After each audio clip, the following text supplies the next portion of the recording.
Bonjour, notre chronique vidéo hebdomadaire est consacrée à François Hollande pour son dernier 14 juillet en tant que président de la République.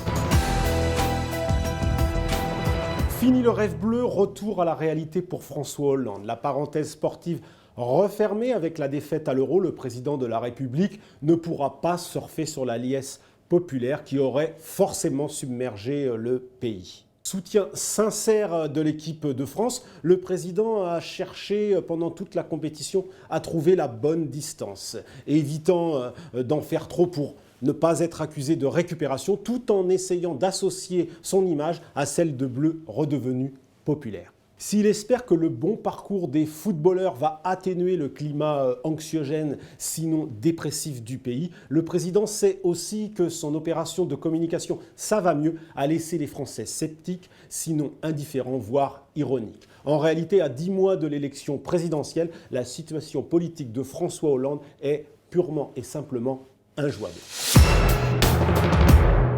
C'était lors de son intervention du 14 juillet 2015. Le président avait été cash, avait été clair à la télé. S'il n'y a pas de baisse du chômage, je ne serai pas candidat, je ne suis pas là pour m'accrocher.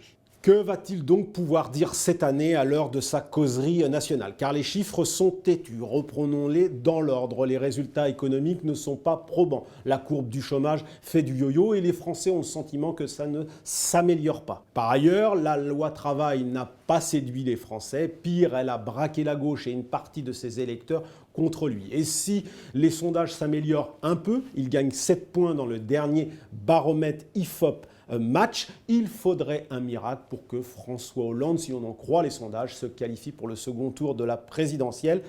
Plus préoccupant, il ne serait même pas certain de l'emporter face à Marine Le Pen.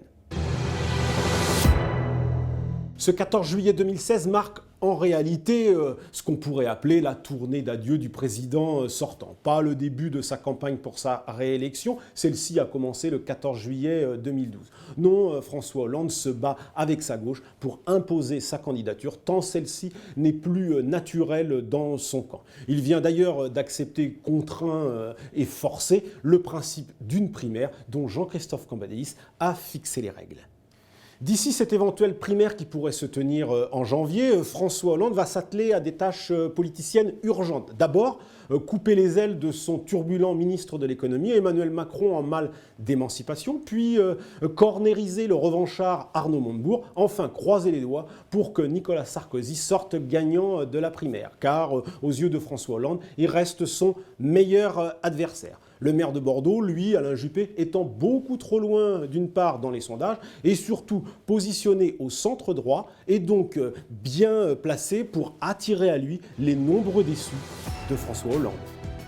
Merci de votre fidélité, c'était la dernière chronique vidéo de la saison. Retour de Jeudi Politique le 25 août et le coup d'envoi cette fois de la primaire.